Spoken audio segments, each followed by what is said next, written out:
بسم الله الرحمن الرحيم.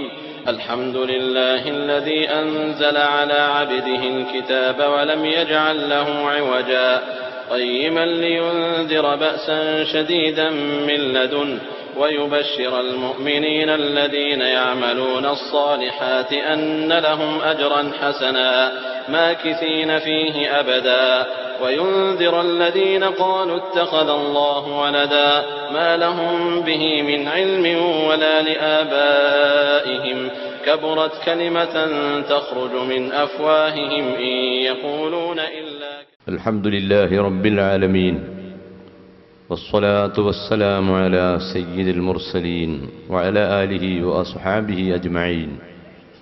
أما بعد، أعوذ بالله من الشيطان الرجيم. بسم الله الرحمن الرحيم. فلعلك باخع نفسك على آثارهم إن لم يؤمنوا بهذا الحديث أسفا إنا جعلنا ما على الأرض زينة لها لنبلوهم أيهم أحسن عملا وإنا لجاعلون ما عليها صعيدا جرزا.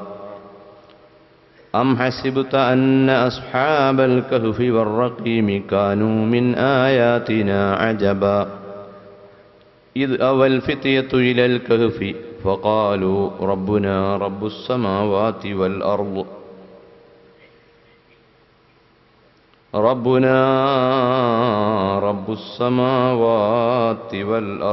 لن ندعو من دونه إلها لقد قلنا إذا شططا هؤلاء قومنا اتخذوا من دونه إلها لقد قلنا إذا شططا هؤلاء قومنا اتخذوا من دونه آلهة لولا يأتون عليهم بسلطان بين فمن أظلم ممن افترى على الله كذبا وإذ اعتزلتموهم وما يعبدون إلا الله فأووا إلى الكهف ينشر لكم ربكم من رحمته ويهيئ لكم من أمركم مرفقا وترى الشمس إذا طلعت تزاور عن كهفهم ذات اليمين وإذا غربت تقرضهم ذات الشمال وهم في فجوة منه ذلك من آيات الله من يهد الله فهو المهتد ومن يضلل فلن تجد له وليا مرشدا وتحسبهم أيقاظا وهم رقود ونقلبهم ذات اليمين وذات الشمال وكلبهم باسط ذراعيه بالوصيد لو اطلعت عليهم لوليت منهم فرارا ولملئت منهم رعبا. صدق الله العظيم وصدق وبلغ رسوله النبي الكريم ونحن على ما قال ربنا من الشاهدين الشاكرين والحمد لله رب العالمين. كم أبرأت وصبا باللمس راحته وأطلقت أربا من ربقة اللمم وأحيت السنة الشهباء دعوته حتى حكت غرة في العسر الدهم بعارض جاد أو خلت البطاح بها سيب من اليم أو سيل من الأرم دعني ووصفيه آيات له ظهرت ظهور نار القرى ليلا لا علمي فالضر يزداد حسنا وهو منتظم وليس ينقص قدرا غير منتظم دامت لدينا ففاقت كل معجزة മിലായ ഉലമാക്കൾ പ്രിയപ്പെട്ട സഹോദരന്മാരെ, സഹോദരികളെ, സുഹൃത്തുക്കളെ, വിശുദ്ധ ഖുർആനിൽ ഏറെ പ്രാധാന്യമുള്ള സൂറത്തുൽ കഹ്ഫ് എന്ന അധ്യായത്തിൻ്റെ പശ്ചാത്തലത്തിൽ സംഘടിപ്പിച്ചിട്ടുള്ള പ്രഭാഷണ പരിപാടിയുടെ 2ാം ദിവസമായ ഇന്ന് സംബന്ധിക്കാൻ അനുഗ്രഹിച്ച അല്ലാഹുവിനെ ആദ്യമായി നാം സ്തുതിക്കുക. അൽഹംദുലില്ലാഹി റബ്ബിൽ ആലമീൻ. അൻ അബി ദർദാ റളിയല്ലാഹു അൻഹു قال قال رسول الله صلى الله عليه وسلم من حفظ 10 آيات من أول سورة الكهف عصم من الدجال. അബൂ ദർദാ റളിയല്ലാഹു അൻഹുവിൽ നിന്ന് നിവേദനം, സൂറത്തുൽ കഹ്ഫിലെ ആദ്യത്തെ 10 വചനങ്ങൾ ഹൃദിസ്ഥമാക്കിയാൽ, സൂക്ഷിച്ചാൽ, പഠിച്ചാൽ ദജ്ജാലിൽ നിന്ന് അവന് രക്ഷ ലഭിക്കുന്നതാണ്.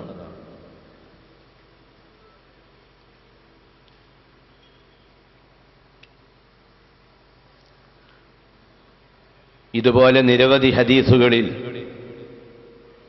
മഹത്വങ്ങൾ വാഴ്ത്തിപ്പറഞ്ഞിട്ടുള്ള അൽ കഹ്ഫ് എന്ന അധ്യായത്തിൻ്റെ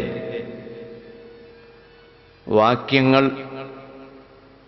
അതിൻ്റെ ഉള്ളടക്കം പഠിക്കുവാൻ, മനസ്സിലാക്കുവാൻ വിശ്വാസികൾ ആഗ്രഹിച്ചു കഴിയുകയാണ്. വിശുദ്ധ ഖുർആനിൻ്റെ വചനങ്ങൾ പദാനുപദം അതിൻ്റെ അർത്ഥങ്ങൾ ചർച്ച ചെയ്യുക എന്നതല്ല നമ്മുടെ ലക്ഷ്യം. അങ്ങനെ ഒരു ചർച്ച പണ്ഡിതന്മാർക്കോ അല്ലാത്തവർക്കോ സംഘടിപ്പിക്കുവാൻ സാധിക്കുകയുമില്ല. അതേസമയത്ത് ഖുർആന്റെ ഉള്ളടക്കം മനസ്സിലാക്കി അത് ജീവിതത്തിൽ പകർത്തുക എന്നത് നമ്മുടെ ബാധ്യതയാണ്. വിശുദ്ധ ഖുർആൻ അടുക്കും തോറും നമ്മുടെ ഹൃദയത്തിൽ ഭക്തിയും വിനയത്വവും മതബോധവും അച്ചടക്കവും ഉണ്ടാകും എന്നതുകൊണ്ട് തന്നെ ഖുർആനുമായി അടുക്കുന്ന ആളുകൾ അതെല്ലാം അനുഭവിക്കുകയാണ്. പണ്ഡിതന്മാരെന്നോ അല്ലാത്തവരെന്നോ ഉള്ള വ്യത്യാസമില്ലാതെ കൂടുതൽ നന്മ പ്രാവർത്തികമാക്കണമെന്ന വിചാരത്തോടെ വിശ്വാസത്തിൻ്റെ പോരായ്മകൾ നികത്തി കൂടുതൽ ഊർജ്ജസ്വലതയോടെ അള്ളാഹുവിൻ്റെ മാർഗത്തിൽ സേവനം ചെയ്യാൻ താൽപ്പര്യം ജനിക്കുകയും ചെയ്യും. ഇൻഷാ അള്ളാഹ് അതെല്ലാം മുന്നിൽ കണ്ടുകൊണ്ടാണ് നാം ഈ പരിപാടി ഇവിടെ സംഘടിപ്പിച്ചിട്ടുള്ളത്. ഇസ്ലാമിക സമൂഹത്തിലെ എല്ലാ സാധാരണക്കാരെയും മറ്റു മതവിഭാഗങ്ങളിൽപ്പെട്ട ആളുകളെയുമൊക്കെ ഈ സന്ദേശം കേൾപ്പിക്കുന്നതിൽ നമുക്ക് അതിയായ താൽപ്പര്യവും സന്തോഷവുമുണ്ട്. കാരണം ഇസ്ലാം എന്ന് പറഞ്ഞാൽ അത് മുസ്ലിമീങ്ങളിലേക്ക് വേണ്ടി മാത്രമായി വന്നിട്ടുള്ള ഒരു മതമല്ല. ഖുർആൻ മുസ്ലിംകളിലേക്ക് മാത്രമായി വന്ന ഒരു വേദഗ്രന്ഥമല്ല. ഖുർആന്റെ ലക്ഷ്യം ലോകമെങ്ങുമുള്ള എല്ലാ ജനവിഭാഗങ്ങളെയും സത്യത്തിലേക്കും ന്യായത്തിലേക്കും നീതിയിലേക്കും വിളിക്കുകയാണ്. അതുകൊണ്ട് വിശുദ്ധ റമളാനിൻ്റെ ഈ പുണ്യ ദിനരാത്രങ്ങളിൽ ഖുർആന്റെ സന്ദേശം മറ്റുള്ള ആളുകൾക്ക് പറഞ്ഞു കൊടുക്കാൻ കൂടുതൽ താൽപ്പര്യം പ്രകടിപ്പിക്കുകയും അതിന് സമയം കണ്ടെത്തുകയും ചെയ്യേണ്ടത് നമ്മുടെ എല്ലാവരുടെയും ബാധ്യതയാണ്. ഇന്ന് ഇവിടെ പ്രതിപാദിക്കുന്ന വിഷയം ഖുർആനിലെ വിസ്മയങ്ങൾ എന്നതാണ്. വിസ്മയം എന്ന് പറഞ്ഞാൽ നമുക്കൊക്കെ പരിചയമുള്ളതാണ്. ആ പദത്തിൻ്റെ അർത്ഥം അത്ഭുതം. വിശുദ്ധ ഖുർആനിൽ അജബ് എന്ന ധാതുവിൽ നിന്ന് എടുത്ത 24 പദങ്ങൾ കാണാം. ഉജാബ്, അജീബ്, അജബ്. വിസ്മയം എന്ന് അർത്ഥം പറയാവുന്ന അജബ് എന്ന വാക്കിൻ്റെ വിവിധ ഭാഗങ്ങൾ പരിശുദ്ധ ഖുർആനിൽ പലയിടങ്ങളിലായി ആവർത്തിച്ച് കാണുന്നു. സ്വാഭാവികമായും വിശുദ്ധ ഖുർആനിലെ വിസ്മയം എന്താണ് എന്ന് അറിയാൻ നമുക്കൊക്കെ വലിയ താല്പര്യമുണ്ട്. പക്ഷേ തുടക്കത്തിൽ തന്നെ ശ്രോതാക്കളോട് പറയുന്നു, ഖുർആനിലെ വിസ്മയം, ഖുർആനിൽ കാണുന്ന അത്ഭുതം സാധാരണ നമ്മുടെ നാടൻ പ്രയോഗങ്ങളിൽ വരുന്ന അത്ഭുതം അല്ല. കാരണം ഖുർആൻ ഒരു അത്ഭുതങ്ങളുടെ ഗ്രന്ഥമല്ല. നമ്മുടെ നാടൻ ഭാഷയിലുണ്ടല്ലോ ഒരു അത്ഭുതം എന്ന് പറഞ്ഞാൽ വല്ലാത്തൊരത്ഭുതം. ചെറിയ വിഷയങ്ങൾ പോലും നാം അതിൽ ഉൾപ്പെടുത്തി പറയാറുണ്ട്. ഒരു മൊബൈൽ ഉപയോഗിക്കുന്ന ഒരു വ്യക്തി അതുമായി ഇങ്ങനെ കളിച്ചുകൊണ്ടിരിക്കുമ്പോൾ അത് തീരെ കാണാത്ത, അതിൻ്റെ പ്രവർത്തനം അറിയാത്ത ഒരു സഹോദരൻ ഞെട്ടിക്കൊണ്ട് പറയാറുണ്ട്, വല്ലാത്തൊരു ഉപകരണം, ഇതിലെന്തൊക്കെയാ ഉള്ളത്? കണക്ക് കൂട്ടുന്നത്, ഫോട്ടോ എടുക്കുന്നത്, പിടിക്കുന്നത്, എടുക്കുന്നത്, ബാങ്ക് വിളിക്കുന്നത്, വല്ലാത്തൊരത്ഭുതം. അത്ഭുതമെന്ന ഈ പദം ആവശ്യത്തിനും ആവശ്യമില്ലാതെയും നമ്മളൊക്കെ ഉപയോഗിക്കാറുണ്ട്. അതിൻ്റെ അർത്ഥം ഇത്രയേ ഉള്ളൂ. രഹസ്യം അറിയാത്തതിൻ്റെ പേരിൽ ഒരു വ്യക്തി അയാളുടെ ചില വികാരങ്ങൾ പ്രകടിപ്പിക്കുന്നതിനാണ് അത്ഭുതം എന്ന് പറയുന്നത്. ആ അർത്ഥത്തിലുള്ള ഒരു വേദഗ്രന്ഥമല്ല വിശുദ്ധ ഖുർആൻ. കാരണം ഈ മൊബൈൽ എന്നത് ഒരു അത്ഭുതമാണോ? അല്ലല്ലോ. അത് ഇറങ്ങിയപ്പോൾ അത് ആർക്കും പിടികിട്ടാത്തൊരു ഉപകരണമായിരുന്നു. പിന്നീട് അത് എല്ലാവരും കൈകാര്യം ചെയ്യാൻ തുടങ്ങി. സാധാരണ നാം പലതിനെയും കുറിച്ച് അത്ഭുതം അത്ഭുതം എന്ന് പറയാറുണ്ട്. ആ അർത്ഥത്തിലുള്ള ഒരത്ഭുതം അല്ല പരിശുദ്ധ ഖുർആൻ. അങ്ങനെ കുറെ അത്ഭുതങ്ങളുള്ള കഥകൾ പറയാനല്ല ഖുർആൻ അവതരിച്ചത്. നമ്മൾ കുട്ടികൾക്കൊക്കെ കഥ പറഞ്ഞു കൊടുക്കുമ്പോൾ അവരെ അത്ഭുതപ്പെടുത്താൻ വേണ്ടി ചില കഥകൾ കെട്ടിക്കൂട്ടി പറയാറുണ്ട്. അതിൽ കുട്ടികൾക്ക് യാതൊരു ബേജാറും ഭയവിഹ്വതയും തോന്നുന്നില്ല എങ്കിൽ അതിനേക്കാൾ സങ്കീർണമായ മറ്റൊന്ന് കെട്ടിയുണ്ടാക്കാൻ ശ്രമിക്കാറുണ്ട്. അതൊന്നും പാടില്ലാത്തതാണ്.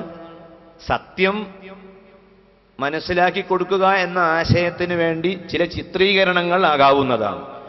ആ ചിത്രീകരണങ്ങൾ ആകാമോ ഇല്ലേ എന്നത് ഇൻഷാ അല്ലാഹ് നമുക്ക് നാളെയുള്ള പ്രഭാഷണ വേളയിൽ പറയാം. ഇപ്പോൾ ഞാൻ അങ്ങോട്ട് കടക്കുന്നില്ല. അപ്പോൾ വിശുദ്ധ ഖുർആൻ ഇവിടെ അത്ഭുതങ്ങൾ പറയാൻ വേണ്ടി വന്ന ഒരു വേദഗ്രന്ഥം അല്ല. ഖുർആനിന്റെ ഏറ്റവും വലിയ മഹത്വത്തിന്റെ അടയാളം തന്നെ ഖുർആൻ വിജ്ഞാനത്തിന് പ്രാധാന്യം നൽകുന്നു എന്നതാണ്. വിജ്ഞാനം എന്ന് പറഞ്ഞാൽ സൂക്ഷ്മമായ പരീക്ഷണങ്ങളിലൂടെയും നിരീക്ഷണങ്ങളിലൂടെയും സ്ഥാപിക്കുകയോ ആർജിക്കുകയോ ചെയ്യുന്ന ഏറ്റവും മഹത്തായ പ്രതിഫലനങ്ങൾക്കാണ് വിജ്ഞാനം എന്ന് പറയുന്നത്. അതാണ് വിശുദ്ധ ഖുർആനിലെ സൂറത്തുൽ കഹ്ഫിൽ അള്ളാഹു പറഞ്ഞു, വിശുദ്ധ ഖുർആൻ അവതരിച്ചത് ഈമാൻ ഉള്ള സൽക്കർമ്മം ചെയ്യുന്ന ആളുകൾക്ക് സുവിശേഷം അറിയിക്കുവാൻ വേണ്ടിയാണ്. ലിയുബശ്ശിറൽ മുഅ്മിനീൻ അല്ലദീന യഅമലൂന സ്വാലിഹാത്തി, സൽക്കർമ്മങ്ങൾ പ്രവർത്തിക്കുന്ന ഈമാനുള്ളവർക്ക് സന്തോഷം, സ്വർഗം ഉണ്ട് എന്നറിയിക്കാൻ വേണ്ടിയാണ് ഖുർആൻ വന്നത്. വയുൻദിറല്ലദീന ഖാലു ഇത്തഖദല്ലാഹു വലദ മാ ലഹും ബിഹി മിൻ ഇൽമിൻ വലാ ലിആബാഇഹിം. ഓ, എത്ര സുന്ദരമായ അർത്ഥവത്തായ പ്രയോഗം. ഖുർആന്റെ ഒരു ലക്ഷ്യം താക്കീത് നൽകുക എന്നതാണ്, മുന്നറിയിപ്പ് നൽകുകയാണ്. നിങ്ങളെ വേണ്ടാത്ത പരിപാടിയൊന്നും പറ്റുകയില്ല, അത് നിങ്ങൾ ചെയ്താൽ നിങ്ങൾക്ക് ശക്തമായ ശിക്ഷ ലഭിക്കും. എന്നാൽ വിശുദ്ധ ഖുർആൻ അവതരിക്കുന്ന കാലഘട്ടത്തിൽ AD 571 സന്ദർഭങ്ങളിൽ അറേബ്യയിൽ 6-ാം നൂറ്റാണ്ടിൽ അവിടെ വ്യാപകമായി മനുഷ്യൻ അന്ധവിശ്വാസങ്ങളുടെ പിന്നാലെ നടക്കുകയായിരുന്നു, അത്ഭുതങ്ങളുടെ പിന്നാലെ നടക്കുകയായിരുന്നു. അത്ഭുതങ്ങളുടെയും അന്ധവിശ്വാസങ്ങളുടെയും പിന്നാലെ നടക്കുകയും യാഥാർത്ഥ്യങ്ങൾ മറന്നുപോവുകയും ചെയ്ത ഒരു കാലഘട്ടത്തിലെ ജനസമൂഹത്തെ ഉപദേശിച്ചുകൊണ്ടാണ് ഖുർആൻ വരുന്നത്. അവരോടായി പറയുന്നു, നിങ്ങൾ ഈ പ്രപഞ്ചത്തിന്റെ സൃഷ്ടാവായ അള്ളാഹുവിൽ വിശ്വസിക്കുന്നതിനു പകരം കയ്യും കാലും കണ്ണും മൂക്കുമൊക്കെ ആരോ സങ്കല്പിച്ചു വെച്ച വിഗ്രഹങ്ങളെയും കുട്ടിദൈവങ്ങളെയും നിങ്ങൾ പ്രപഞ്ചത്തിന്റെ സൃഷ്ടിയുടെ കർത്താക്കളായി സങ്കല്പിക്കുന്നത് ആപൽക്കരമാണ്, അത് അന്ധവിശ്വാസമാണ്. അത്തരം വിചാരങ്ങൾ വെച്ചു പുലർത്തുന്ന ആളുകളെ പറ്റിയാണ് ഖുർആൻ പറയുന്നത്, മാലഹും ബിഹി മിൻ ഇൽമിൻ, അവർക്ക് വ്യക്തമായ ഒരറിവും ഇല്ല. അറിവ് എന്ന സാധനമാണ് മനുഷ്യൻ ആർജിക്കേണ്ടത്. ഖുർആൻ വിജ്ഞാനത്തിന് വലിയ സ്ഥാനം നൽകിയ മതമാണ്. അതുകൊണ്ടാണല്ലോ ഈ റമദാനിൽ ഏറ്റവും നല്ല ഈ സമയത്ത് വിജ്ഞാനം പഠിക്കാൻ വേണ്ടി നാം വന്നിട്ടുള്ളത്. ഇൽമ്, വ്യക്തമായ ഇൽമ് എന്ന് പറഞ്ഞാൽ ഇസ്ലാമിക സമൂഹം ചെയ്യുന്ന ഏതൊരു പ്രവർത്തനവും തെളിവുകളുടെ അടിസ്ഥാനത്തിൽ ജനങ്ങളുടെ മുൻപിൽ സമർപ്പിച്ച് അവതരിപ്പിച്ച് കാണിച്ചു കൊടുക്കാൻ കഴിയണം. എന്നാലേ അത് വിജ്ഞാനമാവുകയുള്ളൂ. ഒരു മുസ്ലിം പണ്ഡിതൻ അദ്ദേഹത്തിന്റെ പ്രസംഗവേളയിൽ പറയുന്ന ഏതെങ്കിലും ഒരാശയം അദ്ദേഹത്തിന്റെ ഡ്യൂട്ടിയാണ് അത് പ്രൂവ് ചെയ്തു കൊടുക്കണം, അത് തെളിയിച്ചു കൊടുക്കണം. അയാൾ അത് ബുദ്ധിപരമായി തെളിയിച്ചു കൊടുക്കണം. അല്ലെങ്കിൽ മനുഷ്യന്റെ ബുദ്ധി കൊണ്ട് അംഗീകരിക്കാൻ കഴിയാത്ത അത്രയും വിശാലമാണ്, വിപുലമാണ്, പഞ്ചേന്ദ്രിയങ്ങൾക്ക് അതീതമാണ് എന്ന് സ്ഥിരീകരിച്ചു കൊടുക്കാനെങ്കിലും അയാൾക്ക് കഴിയണം.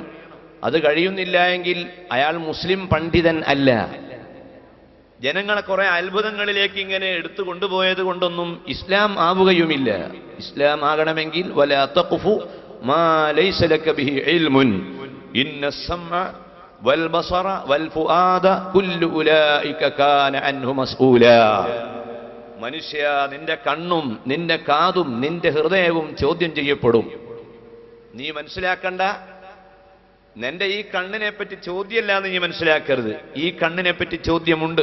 നീ എന്തെല്ലാം കണ്ടു, നീ എന്ത് കാണാൻ തുനിഞ്ഞില്ല, നീ എന്തെല്ലാം കേട്ടു, നീ ഏതൊക്കെയാണ് കേൾക്കാൻ പോയത്, ഓരോന്നും എന്നോട് ചോദിക്കും. വൽ ഫുആദ, നിന്റെ ഹൃദയത്തെ സംബന്ധിച്ചും ചോദ്യം വരുന്നതാണ്. ആ ഹൃദയത്തിൽ നീ എന്തൊക്കെയാണ് കടത്തിവെച്ചിട്ടുള്ളത്, ഏതെല്ലാം ചിന്തകളാണ് നിന്റെ ഹൃദയത്തിൽ നീ കടത്തിയത്, അതിനെപ്പറ്റി ചോദ്യമുണ്ടാകും. ഗീത ഒരു സ്ഥലത്ത് പറയുന്നുണ്ട്, ഒരു മനുഷ്യൻ അയാളുടെ ജീവിതത്തിൽ പല ചിന്തകൾ അയാളുടെ മനസ്സിലേക്ക് കടന്നു വരുമ്പോൾ അയാൾ ആ ചിന്തകളെ സ്ക്രീൻ ചെയ്യണം എന്ന് പറയുന്നുണ്ട്. ഗീതയുടെ വചനം മനോനിഗ്രഹ എന്നാണ്. എന്ന് പറഞ്ഞാൽ മനസ്സിലേക്ക് കടന്നു വരുന്ന ചിന്തകളെ സ്ക്രീൻ ചെയ്യുമ്പോൾ മാത്രമേ മനുഷ്യൻ സത്യത്തിലേക്ക് എത്തുകയുള്ളൂ. ഗീതയുടെ ആ സന്ദേശത്തെ നാം ആദരിക്കുന്നു, നാം ബഹുമാനിക്കുന്നു. പക്ഷേ ഖുർആനും ഗീതയും തമ്മിലുള്ള വ്യത്യാസം, ചില തത്വങ്ങൾ പറയാനാണ് ഭഗവത്ഗീത ശ്രമിച്ചത്. ഖുർആനാവട്ടെ ആ തത്വങ്ങൾ പറയുക മാത്രമല്ല, അതിൻ്റെ വിവരണങ്ങൾ നൽകുകയും അത് പ്രയോഗതലത്തിൽ കാണിക്കുകയും ചെയ്തുകൊണ്ടാണ് ഇസ്ലാം കടന്നു വന്നത്. അതുകൊണ്ടാണ് ഇസ്ലാമിന് പരക്കെ ഈ അംഗീകാരവും ഈ സ്വീകാര്യതയും ലഭിച്ചുകൊണ്ടിരിക്കുന്നത്. അള്ളാഹു ആ ഖുർആനെ സ്നേഹിക്കുന്നവരിൽ, പിന്തുടരുന്നവരിൽ നമ്മെ ഉൾപ്പെടുത്തട്ടെ. അപ്പൊ ചിന്തകളെ സംബന്ധിച്ചും ചോദ്യമുണ്ട്. വൽ ഫുആദ കുല്ലു ഉലൈക കാന അൻഹു മസ്ഊലാ, എല്ലാം ചോദ്യം ചെയ്യപ്പെടും. ആരും ധരിച്ചു പോകരുത് എന്തും ചെയ്തു കളയാമെന്ന്. നല്ലൊരു പ്രതിജ്ഞയോടുകൂടിയായിരിക്കണം നമ്മളെ സദസ്സ്, നമ്മളെ ഇരുത്തം നല്ല ചിന്തയോടുകൂടിയായിരിക്കണം. മനസ്സിലേക്ക് കടന്നു വരുന്ന എല്ലാറ്റിനെയും നാം അംഗീകരിക്കരുത്. ചിലതൊക്കെ നമ്മെ അപകടത്തിലേക്ക് നയിക്കും. എപ്പോഴെങ്കിലും ഒരു അത്ഭുതം കാണുമ്പോഴേക്ക് ആ അത്ഭുതത്തിന്റെ പിന്നാലെ നാം പോകരുത്. ഒരു മാജിക് കാണുമ്പോൾ ആ മാജിക്കിന്റെ പിന്നാലെ പോയി നാം സത്യത്തെ വിട്ടുകളയരുത്. ഹബീബായ റസൂലുള്ളാഹി സ്വല്ലല്ലാഹു അലൈഹി വസല്ലമ എന്തെല്ലാം അത്ഭുതം കാണിച്ച ആളാണ്. എന്തൊക്കെ വിസ്മയങ്ങൾ അവിടുന്ന് കാണിച്ചു. ആ വിസ്മയങ്ങളെല്ലാം കാണിച്ചിട്ടും അവിടുന്ന് നൽകിയ ഉപദേശം, ആ ഉപദേശങ്ങളുടെ അർത്ഥവ്യാപ്തിയിലേക്ക് കടന്നു നോക്കുമ്പോഴാണ് ഖുർആന്റെ മഹത്വം. കമ്മ ബറഅത്ത് വസിബം ബില്ലം സിറാഹതു വഅത്ലഖത് അരിബം മിൻ റിബ്ഖത്തിൽ ലമമീ. രോഗികൾ ഹബീബായ സല്ലല്ലാഹു അലൈഹി വസല്ലമയുടെ സമീപത്ത് വന്നാൽ ആ രോഗികളുടെ ശരീരത്തിൽ നബി ഒന്ന് സ്പർശിച്ചാൽ മതി, അവരുടെ രോഗം സുഖപ്പെടുന്നു. കമ്മ ബറഅത്ത് വസിബൻ ബില്ലം സിറാഹതു വഅത്ലഖത് അരിബം മിൻ റിബ്ഖത്തിൽ ലമമീ. ഭ്രാന്തുള്ളവർ ഹബീബായ നബി സല്ലല്ലാഹു അലൈഹി വസല്ലമയുടെ സമീപത്ത് വന്നാൽ അവിടുന്ന് സ്പർശിച്ചാൽ മതി, അവരുടെ രോഗം സുഖപ്പെടുകയാണ്. ഇതെല്ലാം നബി സല്ലല്ലാഹു അലൈഹി വസല്ലമക്ക് അള്ളാഹു നൽകിയിട്ടുള്ള കഴിവുകളാണ്. അവിടുത്തെ വിരലുകളിൽ നിന്ന് വെള്ളം പൊട്ടിയൊഴുകിയ സംഭവം സ്വഹീഹായ ഹദീസുകളിൽ കാണാം. ഇന്നും മദീനത്ത് പോയാൽ മദീന മുനവ്വറയുടെ ചുമരുകളിൽ കാണാം. ആ ചുമരുകളിൽ എഴുതിയിട്ടുള്ള ചില കാവ്യങ്ങൾ മാഞ്ഞു പോയതുണ്ട്. അത് മാച്ചിട്ട് മാഞ്ഞതാണോ സ്വയം മാഞ്ഞതാണോ എന്ന് നാം ചർച്ച ചെയ്യേണ്ടതില്ല. ചില വരികൾ ഇപ്പോഴും അവ്യക്തമായി എവിടെ കാണുന്നു. ആ വരികളിലൊന്നാണ് യാമൻ തഫജ്ജറത്തിൽ അൻഹാറുനാബിയതൻ മിൻ സുബൈഹി ഫറവൽ ജൈശദൽ അദദി. ഹബീബായ സ്വല്ലല്ലാഹു അലൈഹി വസല്ലമയുടെ കൈവിരലിൽ നിന്ന് വെള്ളം ഉറകുപൊട്ടിയൊഴുകി.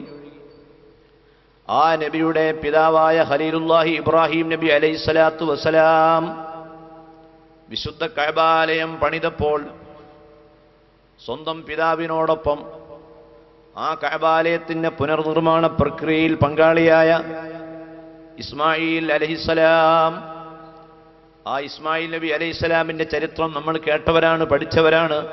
ഞാനിതിവിടെ പറയുന്നില്ല.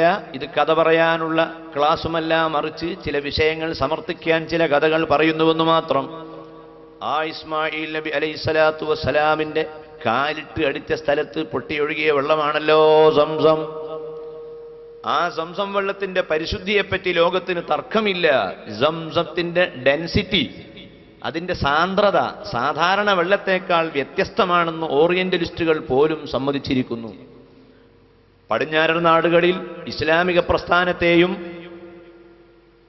ഇസ്ലാമിന്റെ ഭാഷകളെയും പൗരസ്ത്യ മതങ്ങളെയും പൗരസ്ത്യ ഭാഷകളെയും പറ്റി വിലയിരുത്താനും പഠിക്കാനും വേണ്ടി യൂറോപ്പ് സന്നദ്ധമാക്കിയ തയ്യാറാക്കിയ സംഘടിത സ്വഭാവത്തിന്റെ പേരാണല്ലോ ഓറിയന്റലിസം. ആ ഓറിയന്റലിസത്തിന്റെ ആളുകൾ എല്ലാം തൂക്കി നോക്കി കണക്കുകൂട്ടി നന്നായി പഠിച്ചുകൊണ്ടിരിക്കുകയാണ്. പഠിച്ചിട്ട് അവരെത്തിച്ചേർന്നത് സംസം എന്ന് പറയുന്ന വെള്ളം അസാധാരണ വെള്ളമാണ് എന്നാകുന്നു. എങ്കിൽ ആ വെള്ളം ഒരു പ്രവാചകന്റെ കാലിട്ട സ്ഥലത്തു നിന്നാണ് പൊട്ടിയൊഴുകിയത് എന്ന് സ്വഹീഹുൽ ബുഖാരി ഉദ്ധരിച്ച ഹദീസിൽ കാണാം. സ്വഹീഹുൽ ബുഖാരിയിൽ പല സ്ഥലങ്ങളിലായി ആ ഹദീസ് നിവേദനം ചെയ്തിട്ടുണ്ട്. എങ്കിൽ ആ ഇസ്മായിൽ നബി അലൈഹിസ്സലാമിന്റെ സന്താന പരമ്പരയിൽ അറേബ്യയിൽ ജനിച്ച മുഹമ്മദ് നബി സ്വല്ലല്ലാഹു അലൈഹി വസല്ലമക്ക് അള്ളാഹു മറ്റൊരു കഴിവ് നൽകി. അതാണ് ആ നബിയുടെ കയ്യിൽ നിന്ന് പൊട്ടി ഒഴുകിയ വെള്ളം. ആ രണ്ട് വെള്ളങ്ങളിൽ ഏറ്റവും മഹത്വമുള്ള വെള്ളം റസൂലുള്ളാഹി സ്വല്ലല്ലാഹു അലൈഹി വസല്ലമയുടെ കൈവിരലിൽ നിന്ന് പൊട്ടിയൊഴുകിയ വെള്ളമാണ് സംസമിനേക്കാൾ മഹത്വമുള്ളത് എന്ന് ഉലമാക്കൾ സമർത്ഥിക്കുകയാണ്. നബി സല്ലല്ലാഹു അലൈഹി വസല്ലമ നിരവധി അത്ഭുതങ്ങൾ കാണിച്ചിട്ടുണ്ട്. വഹയത്തി സനത അശ്ഹബാ ദഅവതുഹു ഹത്താ ഹക്കത ഖുറതൻ ഫിൽ അസ്രിദ്ദുഹുമി. സയ്യിദുനാ റസൂലുള്ളാഹി സ്വല്ലല്ലാഹു അലൈഹി വസല്ലമ പ്രസംഗിച്ചുകൊണ്ടിരിക്കുമ്പോൾ അനുയായികളിൽപ്പെട്ട ചിലർ വന്ന് ആവശ്യപ്പെട്ടല്ലോ, ഹലക്കത്തിൽ അംവാൽ, സ്വത്തൊക്കെ നശിച്ചിരിക്കുന്നു, നാടാകെ നശിക്കുകയാണ്, വെള്ളത്തിന്റെ തടാകങ്ങൾ വറ്റി വരണ്ടിരിക്കുന്നു, മഴ വേണം.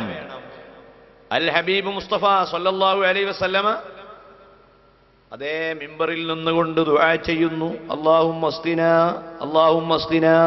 മഴ പെയ്തു. സുബ്ഹാനല്ലാഹ്, എന്തു മഴയാണ്! ആ മഴ അങ്ങ് ഒലിച്ചപ്പോൾ ആകാശത്ത് ഒരു കാർ മേഘത്തിന്റെ ഒരു ചെറിയ ചീന്ത് പോലും ഇല്ലാത്ത സമയം ആകാശത്തിലേക്ക് ചൂണ്ടി മഴ വേണമെന്ന് ആവശ്യപ്പെട്ടപ്പോൾ മഴ പെയ്തു. ഒരാഴ്ച ആ മഴ നിലനിൽക്കുകയും മഴ വർദ്ധിച്ചു എന്ന പരാതി ഉണ്ടാകാൻ മാത്രം വെള്ളം വ്യാപിക്കുകയും ചെയ്ത സംഭവം ഇമാം ബുഖാരി അദ്ദേഹത്തിന്റെ സ്വഹീഹിൽ ഉദ്ധരിക്കുന്നു. അത്ഭുതമാണ്, വിസ്മയങ്ങളാണ്. അത്ഭുതങ്ങളുടെ പിന്നാലെ നാം പോകരുത് എന്നും ആ നബി നമുക്ക് പറഞ്ഞു തരികയാണ്. പിന്നെ എന്തിനീ അത്ഭുതം? ഈ അത്ഭുതമെല്ലാം കാണിച്ചത് അത് ചില പ്രത്യേക ലക്ഷ്യങ്ങൾ മുന്നിൽ കണ്ടുകൊണ്ടാണ്. ഇത് മാത്രമൊന്നുമല്ല, നിരവധി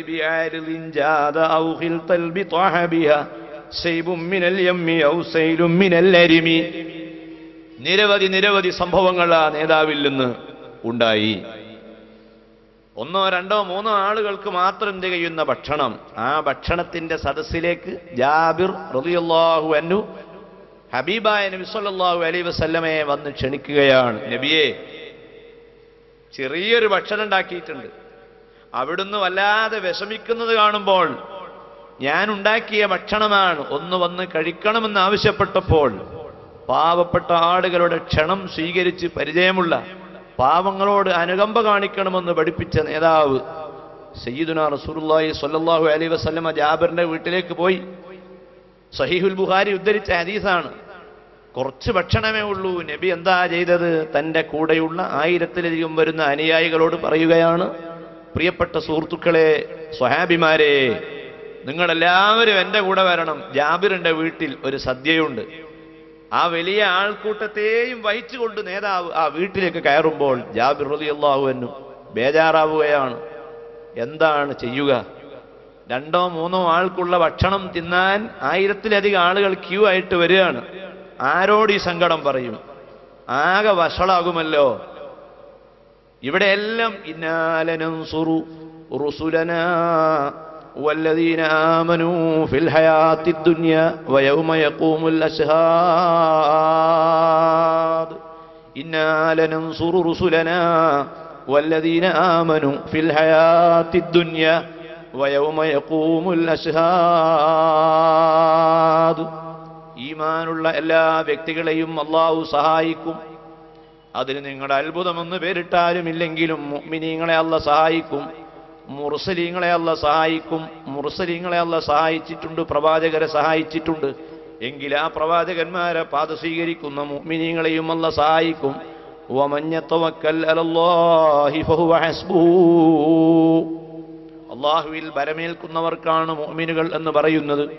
സ്വന്തം മക്കളെ കെട്ടിക്കേണ്ട ബേജാറുകാർ, രോഗം മാറണമെന്ന് വല്ലാതെ ആഗ്രഹിക്കുന്നവർ, സന്താനങ്ങളൊന്ന് നന്നാകണമെന്ന് വല്ലാതെ ആശിക്കുന്നവർ, ഒരു വീട് വെച്ച് സന്തോഷിക്കണമെന്ന് ആഗ്രഹിക്കുന്നവർ, ഒരു ജോലി കിട്ടിയാൽ റബ്ബേ രക്ഷപ്പെടുമെന്ന് കരുതുന്നവർ, എല്ലാ ബേജാറുകാരോടും അല്ലാഹു പറയുന്നു, ഒരായുധം നിങ്ങളുടെ കയ്യിലുണ്ട് എങ്കിൽ, ഈമാൻ നിങ്ങളുടെ കയ്യിലുണ്ട് എങ്കിൽ, സൽക്കർമ്മം നിങ്ങളുടെ കൂടെയുണ്ട് എങ്കിൽ, നോമ്പ് നിങ്ങൾ നോൽക്കുന്നുണ്ട് എങ്കിൽ, നിസ്കാരം നിങ്ങൾ അനുഷ്ഠിക്കുന്നുണ്ട് എങ്കിൽ ഭയപ്പെടേണ്ട. ഇന്നാ ലനൻസുറു റുസുലനാ വല്ലദീന ആമനൂ ഫിൽ ഹയാത്തിദ് ദുനിയ വയൗമ യഖൂമുൽ അശ്ഹാദ്.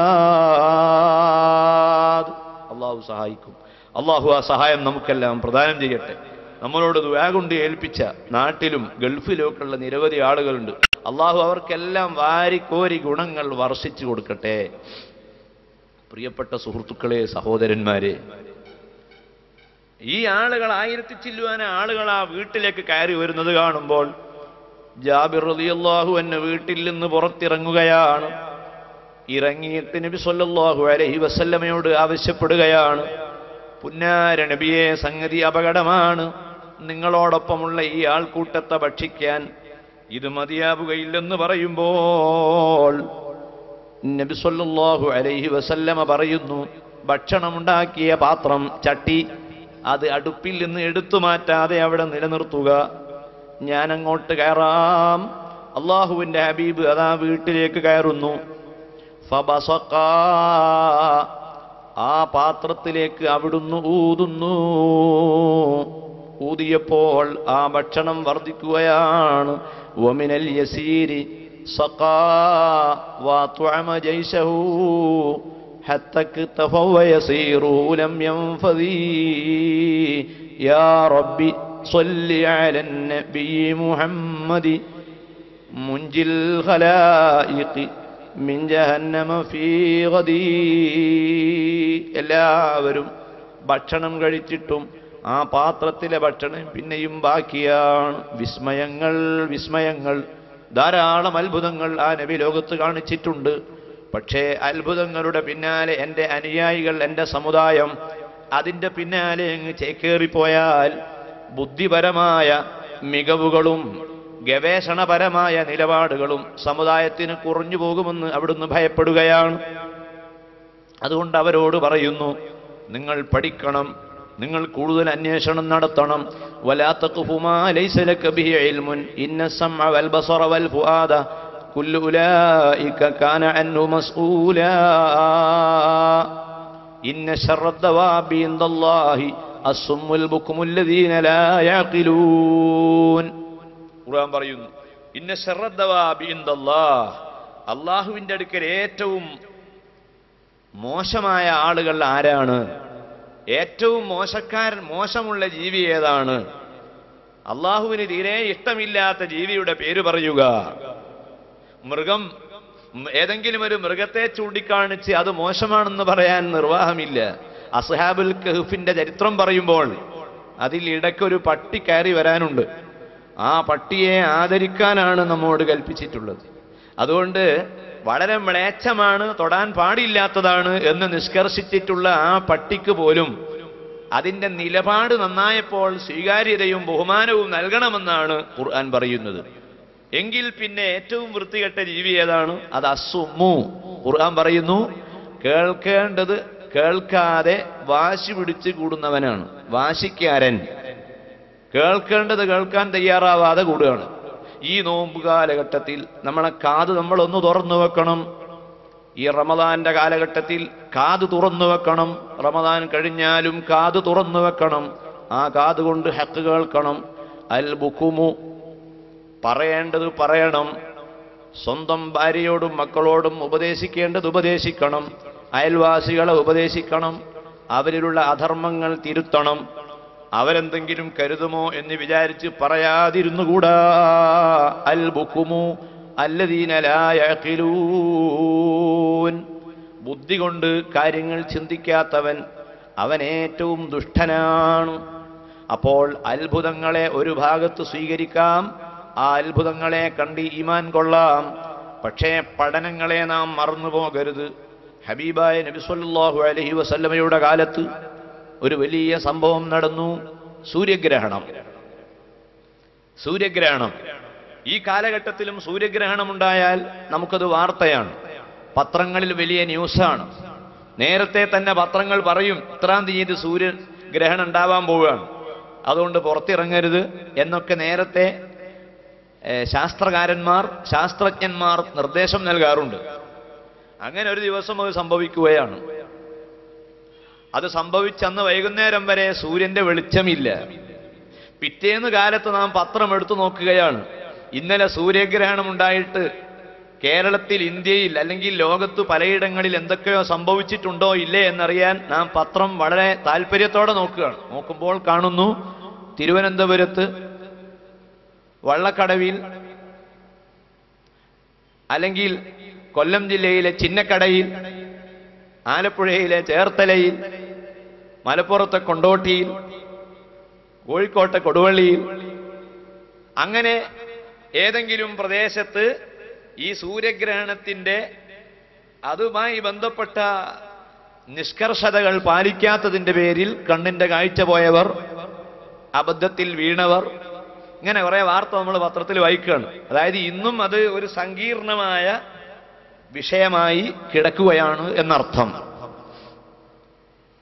അപ്പോ ഇന്നും സങ്കീർണമാണ് എങ്കിൽ ഒന്ന് നാം മനസ്സിലാക്കണം, നബി സല്ലല്ലാഹു അലൈഹി വസല്ലമ വരുന്ന കാലഘട്ടം ഏതാണ്? പ്രിയപ്പെട്ട യുവാക്കളെ, സുഹൃത്തുക്കളെ, നബി വരുന്ന കാലം ഏതാണ്? സഹോദരിമാരെ, നിങ്ങൾ മനസ്സിലാക്കണം, വാഹനത്തിന്റെ സൗകര്യമില്ല, വിദ്യുത് ശക്തിയില്ല, ഗവേഷണങ്ങൾക്കും പഠനങ്ങൾക്കും സാങ്കേതികമായ സൗകര്യങ്ങളില്ല. അതൊന്നുമില്ലാത്ത കാലം. മരുഭൂമിയല്ലേ അവരെ ജീവിതത്തിന്റെ മേച്ചിൽപ്പുറം. എഴുതാനും വായിക്കാനുമുള്ള സൗകര്യമില്ല. ടെലികമ്മ്യൂണിക്കേഷൻ സർവീസിന് സൗകര്യമില്ല. ഒരാൾ ഒരു വാർത്ത അറിഞ്ഞാൽ അത് എത്തിച്ചു കൊടുക്കാനുള്ള മാർഗമില്ല. അങ്ങനെ വിഷമിക്കുന്ന ആ കാലഘട്ടത്തിൽ ഒരു ദിവസം, ഒരു സുപ്രഭാതത്തിൽ അതാ ഗ്രഹണം സംഭവിച്ചു. കലണ്ടറിലുണ്ടോ? കലണ്ടർ തന്നെയല്ലല്ലോ, കടലാസിന്റെ കലണ്ടറില്ല. നേരത്തെ അറിയിക്കാനുള്ള സംവിധാനവുമില്ല. ഒരു സുപ്രഭാതത്തിൽ എഴുന്നേറ്റ് നോക്കുമ്പോൾ ആകാശത്ത് സൂര്യന്റെ വെളിച്ചം കാണുന്നില്ല. വശംസു തജ്രീ ലിമുസ്തഖറില്ല ദാലിക തഖ്ദീറുൽ അസീസിൽ അലീം. സൂര്യൻ, ആ സൂര്യനെ സംബന്ധിച്ച് ഖുർആൻ പറയാതിരുന്നില്ല. നമുക്ക് കാണുമ്പോൾ ഭയം തോന്നുന്ന, നമുക്ക് പിടുത്തം കിട്ടാത്ത ഏതെങ്കിലും ഒരു പ്രതിഭാസത്തെ ഖുർആൻ മാറ്റിവെച്ചില്ല.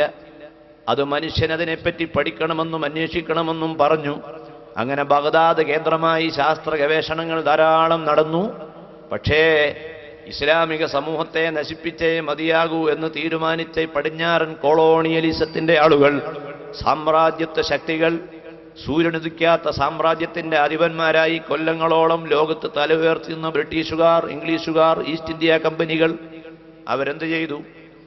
അവർ വളരെ നേരത്തെ തന്നെ മുസ്ലിമീങ്ങളോട് യുദ്ധം നടത്തുകയും കുരിശി യുദ്ധം എന്ന പേരിൽ നൂറ്റാണ്ടുകളോളം മുസ്ലിമീങ്ങളുമായി മൽപ്പിടുത്തം നടക്കുകയും ബുദ്ധിപരമായ ധിഷണാപരമായ ആ ഏറ്റുമുട്ടലുകളിൽ മുസ്ലിമീങ്ങളുടെ ധാരാളം കൃതികൾ അവർ കൈയടക്കിക്കൊണ്ടുപോയി. ടൈഗ്രീസ് നദി, ആ നദിയിൽ അതാ മുസ്ലിമീങ്ങൾ ഉണ്ടാക്കിയ ശാസ്ത്രഗ്രന്ഥങ്ങൾ മുഴുവനും അവിടെ കൊണ്ടുപോയി ഇടുകയാണ്, വെള്ളത്തിലിട്ട് നശിപ്പിക്കുകയാണ് താർത്താരികൾ.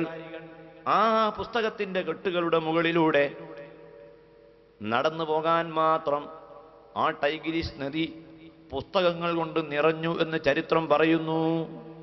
ആ ശാസ്ത്രത്തിന്റെ പുസ്തകങ്ങൾ മുഴുവനും യൂറോപ്പ് കൊണ്ടുപോയി അത് തട്ടി മിനുക്കി, അതിൽ നിന്ന് അതിൻ്റെ പൊടി തട്ടിമാറ്റി, അതിൽ നിന്ന് പലതും കണ്ടെത്തി. അതാണ് പിന്നീട് കണ്ടുപിടുത്തങ്ങളായി ശാസ്ത്രങ്ങളായി യൂറോപ്പ് മുന്നിൽ കൊണ്ടുവച്ചത്. വലില്ലാഹിൽ ഇസ്സത്തു വലിറസൂലിഹി വലിൽ മുഅ്മിനീൻ, അല്ലാഹുവിനാണ് അന്തസ്സ്, അവന്റെ പ്രവാചകനാണ് ആഭിജാത്യം, വലിൽ മുഅ്മിനീൻ ഈമാനുള്ളവർക്കുമാണ്. പക്ഷേ ആ അന്തസ്സ് നിലനിർത്തണമെങ്കിൽ ഈമാൻ വേണം, സ്വാലിഹായ അമല് വേണം, കുട്ടികളെ തഖ്വ വേണം, റബ്ബിനെ ഭയം വേണം. അതിന് പുറമെ ശാസ്ത്രം പഠിക്കണം, ഭൗതികമായ പഠനം വേണം. ഇതെല്ലാം കൂടി നമ്മളെ കൂടെയുണ്ട് എങ്കിൽ ലോകത്തൊരു ശക്തിക്കും നമ്മെ തകർക്കാൻ കഴിയുകയില്ല. ആ സൂര്യഗ്രഹണത്തിന്റെ സംഭവം ഉണ്ടായപ്പോൾ അന്നത്തെ ദിവസം തന്നെ മറ്റൊരു സംഭവം നടന്നു. നബി സല്ലല്ലാഹു അലൈഹി വസല്ലം തങ്ങളുടെ പ്രിയപ്പെട്ട മകനായ ഇബ്രാഹിം എന്ന കുട്ടി മരണപ്പെടുന്നു. ഗ്രഹണം ഉണ്ടായതും കുട്ടി മരിക്കുന്ന ഒരു ദിവസമാണ്. ഒരേ ദിവസം സൂര്യന്റെ ഗ്രഹണം നടക്കുന്നു. അന്ന് തന്നെ തിരുനബി സല്ലല്ലാഹു അലൈഹി വസല്ലമയുടെ മകൻ 17 മാസം മാത്രം പ്രായമുള്ള കുട്ടി മരിക്കുകയാണ്. ഇങ്ങനെ സംഭവിക്കുമ്പോൾ അത് കൂട്ടി വായിക്കാൻ വളരെ സൗകര്യമാണ്. നമ്മളൊരാളോട് 1000 രൂപ കടം ചോദിച്ചു, അയാൾ തന്നില്ല, തരാതെ അയാൾ പോയി. അയാൾ മോട്ടോർ സൈക്കിളിൽ യാത്ര ചെയ്യുന്നു, അപകടത്തിൽ പരിക്ക് പറ്റി ആശുപത്രിയിലായി. പിന്നെ ആ വിവരം നമ്മൾ അറിയുകയാണ്. നിങ്ങൾ അറിഞ്ഞോ? നമ്മളെ അഷ്റഫ് ആശുപത്രിയിലാണ്. ഏത്? ആ നമ്മളെ ഹാജിയാര മകൻ. ആ കുറച്ചൊക്കെ അത് വേണം. അതെന്താ? അതൊക്കെ മുഹമ്മദ് കുട്ടിന്റെ പവറാണ്. 1000 രൂപ ചോദിച്ചിട്ട് തന്നില്ല. സൈക്കിളിൽ പോയി ദുരന്തത്തിൽപ്പെട്ടു ആശുപത്രിയിലാണ്, കിടക്കട്ടെ അവിടെ. ഇതൊക്കെയാണ് മുഹമ്മദ് കുട്ടിന്റെ കറാമത്ത്. കണ്ടാ, നമ്മൾ വേഗം ഇതുപോലത്തെ സംഭവങ്ങൾ ചേർത്തി വായിച്ച് നമ്മളെ മഹത്വം ഉണ്ടാക്കാൻ വലിയ വൈദഗ്ധ്യമുള്ള ആളുകളാണ്. ഇതുപോലെ പല വൈദഗ്ധ്യവും തെളിയിച്ച ആളുകളാണ് ഈ ഇരിക്കുന്ന നിങ്ങളും, നിങ്ങളോട് സംസാരിക്കുന്ന ഞാനും ഒക്കെ.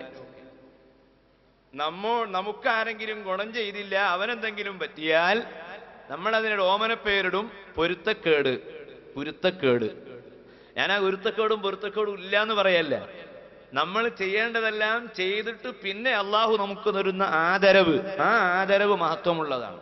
അത് നമ്മൾ ഈ ദുനിയാവിൽ അതിൻ്റെ അവകാശം ഏറ്റെടുക്കുന്നതിന് പകരം നമുക്ക് അനുഭവിക്കാനുള്ളതാണ്. ഈ മഹത്വം, കറാമത്ത് നമുക്ക് അനുഭവിക്കാനുള്ളതാണ്. വലഖദ് കറംനാ ബനി ആദം എന്ന് പറഞ്ഞ കറാമത്ത് അനുഭവിക്കാനുള്ളതാണ്. മഹാനായ സയ്യിദുനാ റസൂലുള്ളാഹി സ്വല്ലല്ലാഹു അലൈഹി വസല്ലമയുടെ മകൻ ഇബ്രാഹിം എന്ന കുട്ടി മരിച്ചു. സൂര്യഗ്രഹണവും അന്നാണ്. മക്കത്തുള്ള ചില ആളുകൾ പറയാൻ തുടങ്ങി, മുഹമ്മദ് നബി സ്വല്ലല്ലാഹു അലൈഹി വസല്ലമയുടെ മകൻ മരിച്ചതുകൊണ്ടാണ് സൂര്യന് ഗ്രഹണമുണ്ടായത്, നബിയുടെ കുട്ടി മരിച്ചതുകൊണ്ടാണ് ഗ്രഹണമുണ്ടായത്. നബിയുടെ കുട്ടി മരിച്ചു, ഗ്രഹണം സംഭവിച്ചു, അതുകൊണ്ട് ആ നബിക്ക് കൂടുതൽ സ്വീകാര്യത ലഭിക്കാൻ ഈ ഗ്രഹണം ഉപകരിക്കും. ഇത് നമ്മുടെ ഒരു വിഷയമാക്കി മാറ്റുക. ഇപ്പം നമ്മൾ അങ്ങാടിയിൽ ഇറങ്ങിയാൽ ജനക്കൂട്ടത്തെ നമുക്ക് ഈ പ്രസ്ഥാനത്തിലേക്ക് വേഗം വലിച്ചു കൊണ്ടുവരാൻ കഴിയും. കാരണം വിരോധികളോട് പറയാമല്ലോ, കണ്ടോ, ഞങ്ങളോട് കളിക്കണ്ട, ഞങ്ങളെ നേതാവിൻ്റെ കുട്ടി മരിച്ചിട്ട് സൂര്യൻ വരെ ദുഃഖിക്കുകയാണ്, അതുകൊണ്ട് ആ നേതാവ് വളരെ മഹത്വമുള്ള ആളാണ് എന്ന് ഈ ചെറിയ നിമിത്തം വെച്ച് പറയാലോ. അങ്ങനെ പറയാൻ വേണ്ടി ഇറങ്ങാമായിരുന്നു. പക്ഷേ അള്ളാഹുവിൻ്റെ ഹബീബ് നബി സല്ലല്ലാഹു അലൈഹി വസല്ലം അത്ര ദുർബലനല്ല. ആ നബി ഒരിക്കലും ആ അത്ഭുതത്തെ തൻ്റെ പ്രസ്ഥാനത്തിൻ്റെ വളർച്ചയ്ക്ക് ഉപയോഗപ്പെടുത്തിയില്ല.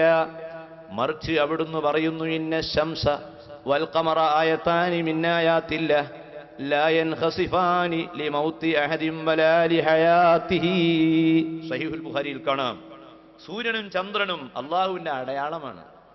അള്ളാഹുവിന്റെ അടയാളമാണ്. പരിശുദ്ധ ഖുർആൻ മൊത്തം നോക്കിയാൽ മുഅ്ജിസത്ത് എന്ന പദം തന്നെ ഖുർആനിൽ കാണുകയില്ല.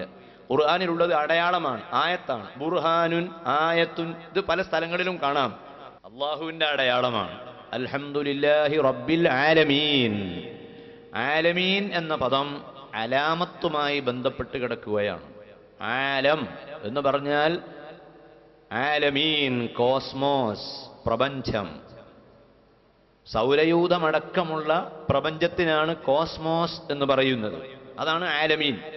ആ ആലമീൻ മൊത്തം അലാമത്തിൽ നിന്നാണ് അത് ഉണ്ടായത്. അലാമത്ത് എന്ന് പറഞ്ഞ അടയാളമാണ്. അപ്പൊ ലോകം മുഴുക്കെ അള്ളാഹുവിൻ ഉണ്ട് എന്നതിനുള്ള അവന്റെ ആസ്തിക്യത്തിന്റെ അടയാളങ്ങളാണ്. മനുഷ്യനും സൃഷ്ടാവ് ഉണ്ട് എന്നതിലേക്കുള്ള അടയാളമാണ്. ഒരു കമ്പനിയുടെ പേർ ആ കമ്പനിയുടെ ഉൽപ്പന്നത്തിന്റെ മുകളിൽ എഴുതിയാലും ഇല്ലെങ്കിലും ആ കമ്പനിയിൽ നിന്ന് ഉണ്ടാക്കിയതാണ് എങ്കിൽ ആ പ്രൊഡക്റ്റ് ആ കമ്പനിയുമായി ബന്ധപ്പെട്ട് കിടക്കുന്നത് പോലെ.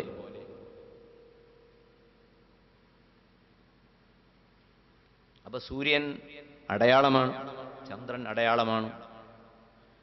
അതിന് ഗ്രഹണമുണ്ടാകുന്നത് എങ്ങനെയാണ്? സൂര്യഗ്രഹണമുണ്ടാകുന്നത് ഭൂമിയുടെയും സൂര്യന്റെയും ഇടയിൽ ചന്ദ്രന്റെ സഞ്ചാരം ഉണ്ടാകുമ്പോൾ ഭൂമിയിൽ കഴിയുന്ന ആളുകൾക്ക് സൂര്യന്റെ വെളിച്ചം പൂർണ്ണമായി ലഭിക്കുകയില്ല. ഇതാണ് സൂര്യഗ്രഹണം. മറ്റൊരു പ്രതിഭാസമാണ് ചന്ദ്രഗ്രഹണം.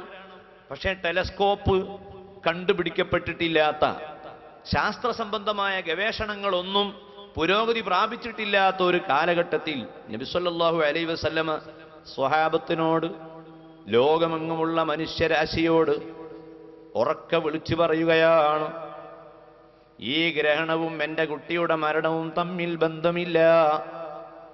മറിച്ച് ഇത് അള്ളാഹുവിൻ്റെ പ്രതിഭാസമാണ്. ഈ ഗ്രഹണമുണ്ടായാൽ നമ്മളെന്താണ് വേണ്ടത്? നമ്മളിത് പ്രകൃതിപരമായ ഒരു പ്രതിഭാസമാണല്ലോ എന്ന് കരുതി അടങ്ങി നിൽക്കാതെ നമ്മൾ അള്ളാഹുവിലേക്ക് അടുക്കണം, ദുആ ചെയ്യണം, ഗ്രഹണത്തിന്റെ നിസ്കാരം നിർവഹിക്കണം, ഇസ്തിഗ്ഫാർ വർദ്ധിപ്പിക്കണം, പ്രാർത്ഥിക്കണം. ഒരു ദിവസം സൂര്യന്റെ വെളിച്ചമൊന്നു മങ്ങിയാൽ എത്ര വിഷമങ്ങളാണ്, പ്രയാസങ്ങളാണ് നാം അനുഭവിക്കുന്നത് എങ്കിൽ കൊല്ലം മുഴുവനും വെളിച്ചം ലഭിക്കുന്ന മനുഷ്യ, എല്ലാ ദിവസവും സൂര്യന്റെ പ്രകാശം കൊണ്ട് വളരുന്ന വ്യക്തി, നീ ആലോചിക്കണം. സൂര്യപ്രകാശത്തിന്റെ അളവ് ശരീരത്തിൽ അതിൻ്റെതായ തോതിൽ ലഭിക്കുന്നില്ല എങ്കിൽ ശരീരത്തിന് പല രോഗങ്ങളും വരുമെന്ന് ശാസ്ത്രം പറയുന്നു. എല്ലാ ദിവസവും സൂര്യന്റെ പ്രകാശം അല്പമെങ്കിലും ശരീരത്തിൽ ഏൽപ്പിക്കേണ്ടതാണെന്ന് സയൻസ് പറയുന്നു. ശരീരത്തിന്റെ ഒരു ഭാഗത്ത് വെളിച്ചം മറ്റേ ഭാഗത്ത് വെളിച്ചമില്ലാതെയും ആയാൽ പാണ്ഡുരോഗം പിടിപെടുമെന്ന് ശാസ്ത്രം പറയുന്നു.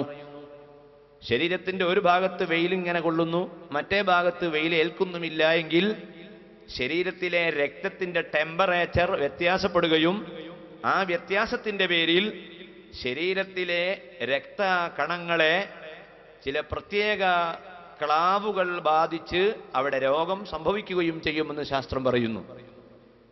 എങ്കിൽ ഈ ശാസ്ത്ര സത്യങ്ങളൊക്കെ വളരെ വൈകിയല്ലേ കണ്ടുപിടിച്ചത്? ഇതെല്ലാം ഉണ്ടാകുന്നതിൻ്റെയും മുമ്പ് അവിടുന്ന് സ്വഹാബത്തിന് പഠിപ്പിച്ചു കൊടുക്കുകയാണ്, നിങ്ങൾ അള്ളാഹുവിനോട് പ്രാർത്ഥിച്ചു കൊള്ളണം, ദുആ ചെയ്തു കൊള്ളണം. ഞാൻ പറഞ്ഞു വരുന്നത്, അത്ഭുതങ്ങൾ ധാരാളം ഇസ്ലാമിക ചരിത്രങ്ങളിലുണ്ട്, ഖുർആനിലുണ്ട്, സുന്നത്തിലുണ്ട്. ഈ അത്ഭുതങ്ങളെ പാടെ തള്ളിക്കളയുന്ന ഒരു സമൂഹമല്ല മുസ്ലിംകൾ. അള്ളാഹു അവന്റെ പ്രവാചകന്മാർക്കും സജ്ജനങ്ങൾക്കും ചില അസാധാരണ സംഭവങ്ങൾ കാണിച്ചു കൊടുത്തുകൊണ്ടേയിരിക്കും. അത് ഖുർആൻ നിറയെ അതുണ്ട്. അത്തരം അത്ഭുതങ്ങൾ അന്ധവിശ്വാസമാണെന്ന് പറഞ്ഞ് തള്ളാനും പാടില്ല. അതൊക്കെ സത്യമാണ്, ഈമാനുമായി ബന്ധപ്പെട്ട കാര്യങ്ങളാണ്.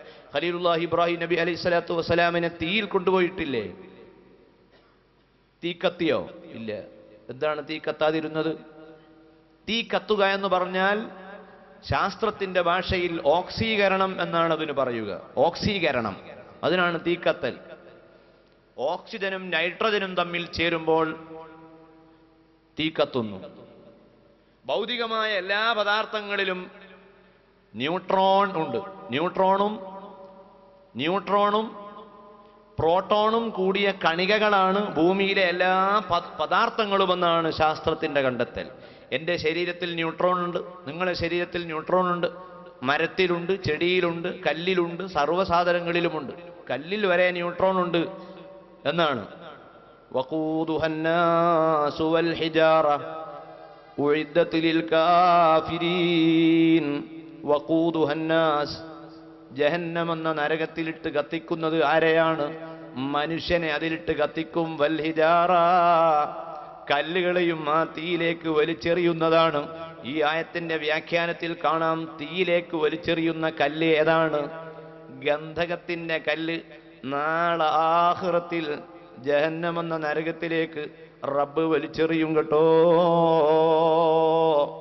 നിസ്കരിക്കാത്ത മനുഷ്യനെ ആ നരകത്തിലിടുന്നതാണ്.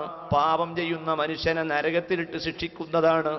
ആ ശിക്ഷിക്കുന്ന വേളയിൽ നരകത്തിലെ തീ കെട്ടുപോകാതിരിക്കാൻ വേണ്ടി, അത് വളരെ രൂക്ഷമായ രൂപത്തിൽ കത്താൻ വേണ്ടി ഗന്ധകത്തിന്റെ കല്ല് നരകത്തിലേക്ക് വലിച്ചെറിയുന്നതാണ്.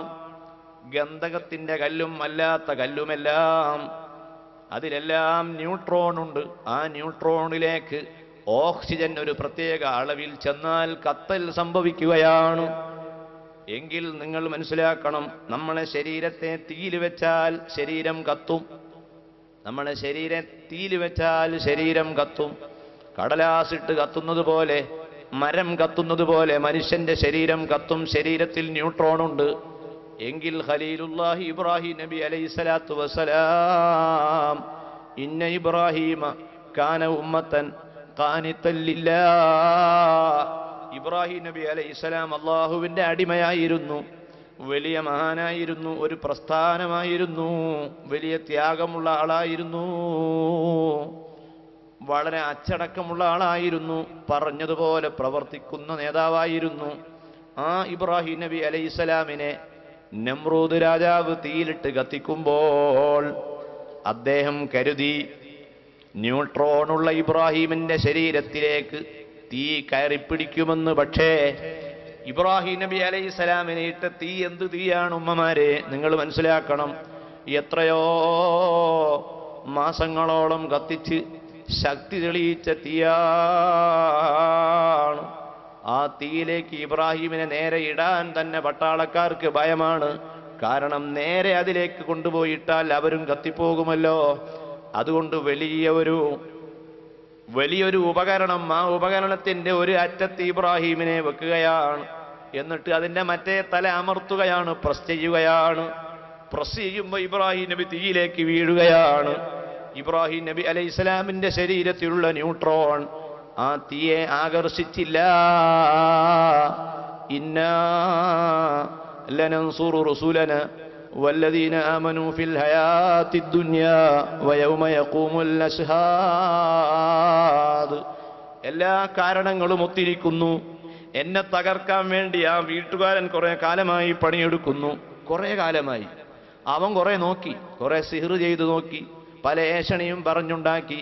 ഞാനും എൻ്റെ മക്കളും വളരെ മര്യാദയോടുകൂടി ജീവിക്കുമ്പോൾ, ഞാനും എൻ്റെ ഭാര്യയും സന്തോഷത്തോടെ ജീവിക്കുമ്പോൾ, എന്നോടുള്ള അസൂയയുടെ പേരിൽ എന്നെയും കുടുംബത്തെയും തകർക്കാൻ പല പണിയും അവൻ നോക്കിയെങ്കിലും ഒന്നും സംഭവിക്കൂല. സിഹിർ അള്ളാഹു ഉദ്ദേശിച്ചാലല്ലേ ഫലം ചെയ്യൂ. അള്ളാഹു ഉദ്ദേശിക്കുന്നില്ല എങ്കിൽ സിഹിർ ഫലപ്പെടുകയില്ല. സാന്ദർഭികമായി ഞാൻ പറയട്ടെ, നിങ്ങൾക്കും എനിക്കും ഉണ്ടാകുന്ന ഏതെങ്കിലും വിഷമം നമ്മൾ അയൽവാസി സിഹിർ ചെയ്തിട്ടുണ്ടായതാണെന്ന് വെറുതെ കണക്ക് കൂട്ടി അവനെതിരെ നിഴൽ യുദ്ധം ചെയ്യുവാനും എന്നിട്ട് അതിന് പകരം അങ്ങോട്ട് അറ്റാക്ക് ചെയ്യാൻ വേണ്ടി സിഹിർ ചെയ്യാനും നമ്മൾ പോകരുത്. അതൊക്കെ ഇബ്ലീസ് തോന്നിപ്പിക്കുന്നതാണ്. നമ്മൾ നല്ലവരായാൽ, നമ്മൾ നിസ്കരിക്കുന്നവരായാൽ, നമ്മൾ നോമ്പുള്ളവരായാൽ, നമ്മൾ ആലിമീങ്ങളെ ബഹുമാനിക്കുന്നവരായി ജീവിച്ചാൽ, നമ്മൾ അഹ്ലു ബൈത്തിനെ സ്നേഹിച്ചാൽ, അവരുടെ രാഷ്ട്രീയമോ അവരുടെ ബിസിനസ്സോ നോക്കാതെ ആലിമാണോ സ്വാലിഹാണോ മുത്തഖിയാണോ അവരെ സ്നേഹിക്കണം, അവരെ ആദരിക്കണം, അവരെ ബഹുമാനിക്കണം. അവർ റസൂലുള്ളാഹി സ്വല്ലല്ലാഹു അലൈഹി വസല്ലമയോട് പ്രേമമുള്ളവരാണോ എങ്കിൽ അവരുടെ യാതൊന്നും മഹബത്തിന് തടസ്സമായി കൂടാ. സുഹൃത്തുക്കളെ, സഹോദരന്മാരെ, ഇബ്രാഹിം നബി അലൈഹിസ്സലാത്തു വസ്സലാമിന് എല്ലാ നന്മയുടെയും ഗുണം ഉള്ളതുകൊണ്ട് തന്നെ ഇബ്രാഹിം നബി അലൈഹി ഇസ്ലാമിന്റെ ശരീരത്തിലുള്ള ന്യൂട്രോൺ ഓക്സിജനെ സ്വീകരിച്ചില്ല. എങ്ങനെ സംഭവിച്ചത്? ഇതിനാണ് അത്ഭുതം എന്ന് പറയുന്നത്. ഇതാണ് വിസ്മയം. ഈ വിസ്മയത്തിന്റെ പിന്നിലുള്ളത് നേരത്തെ മൊബൈൽ വർക്ക് ചെയ്യപ്പെടായ വിസ്മയമല്ലത്. അത് നമുക്ക് മനസ്സിലാവാത്തത് കൊണ്ടാണ് അത് അത്ഭുതമായി തുടർന്നത്. അതുപോലൊരു സെറ്റ് നമ്മൾ വാങ്ങി നമ്മളിങ്ങനെ ഉപയോഗിക്കാൻ തുടങ്ങിയപ്പോൾ നമുക്കതൊരു അത്ഭുതമല്ല, ഒരു വിഷയവുമല്ല, ഒരു വിഷയവുമല്ല. പിന്നെ ഇത് മെയിൻറ്റെയിൻ ചെയ്യാത്ത ആളുകളെ പറ്റി നമ്മൾ പറയും അവനൊരു സാധുവാണ്. ഇത് ശരിക്ക് കൈകാര്യം ചെയ്യാൻ അറിയാത്ത, ഓപ്പറേറ്റ് ചെയ്യാൻ അറിയാത്ത ആളെ പറ്റി പിന്നെ പിറ്റേന്ന് നമ്മൾ പറയുന്നത് അയാളൊരു വിഡ്ഢിയാണ്. അപ്പൊ സംഭവം നേരത്തെ ഇത് വിസ്മയമായിരുന്നില്ല, ഇത് മലയാളത്തിൽ നമ്മളെ ഇടയിലുള്ള ഒരു സംസാരത്തിൽ വരുന്ന ഒരു അത്ഭുത പ്രയോഗ.